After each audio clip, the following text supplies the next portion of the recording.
Finally நானும் ஒரு concert experience பண்ணிட்டேன். Yes, it was my first concert experience. நேத்து YMCA நந்தனம்ல நடந்த அலைவ் கான்சர்ட் தான் என்னோட ஃபர்ஸ்ட் கான்சர்ட் எக்ஸ்பீரியன்ஸே.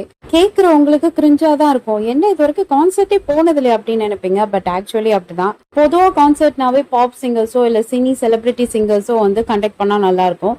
கிறிஸ்டியானிட்டியில கான்சர்ட் எப்படி, அவங்க வர்ஷிப் மட்டும் தானே பண்ணுவாங்க, அது என்ன கான்சர்ட் லெவலுக்கு நல்லாவா இருக்கும் அப்படின்னு நினைப்பாங்க. நேத்து I really had a much great time. அதாவது ஒரு கான்சர்ட்னா வைபுக்கு மட்டும் இல்லாம ஒரு சோல்ஃபுல்லாகவும் ஃபிசிக்கலாகவும் வந்து கனெக்ட் ஆகிற மாதிரி நிறைய விஷயம் நேற்று இருந்தது.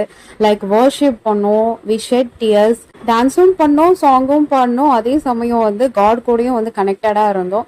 ஸோ சம்திங் வந்து ஃபீல் லைட்டாக இருந்தது நேற்று நைட்டு.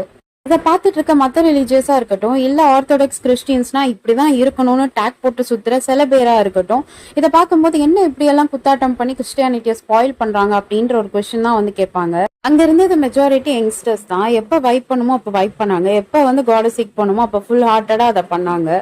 எந்த மியூசிக்கா வேணா இருக்கட்டும், மியூசிக்கை இப்படிதான் என்ஜாய் பண்ணணும் அப்படின்ற ஒரு ஃபார்மாலிட்டி இருக்கா என்ன? ஒரு மியூசிக்கை பார்த்தோன்னே அதை ஃபீல் பண்ணி டான்ஸ் பண்ணி வைப் பண்றது தப்பு இல்லையே. அதே சமயம் வந்து வர்ஷிப்னு வந்துட்டானா கண்ணை மறந்து கடவுளை பிரைஸ் பண்ணவும் செய்யறாங்க. அவங்க கரெக்டா தான் இருக்காங்கன்னு நினைக்கிறேன், இந்த சில பேரை தவிர. பைதவே நேற்று கான்சர்ட் வந்து கேட்கறதுக்கு மட்டும் இல்ல, விஷுவலியும் வந்து செம்மையா இருந்தது. நேற்று நீங்க அந்த கான்சர்ட்டுக்கு வந்திருந்தீங்கன்னா send hi to my comment. இதே மாதிரி நிறைய வீடியோஸ்க்கு சப்ஸ்கிரைப் பண்ணுங்க.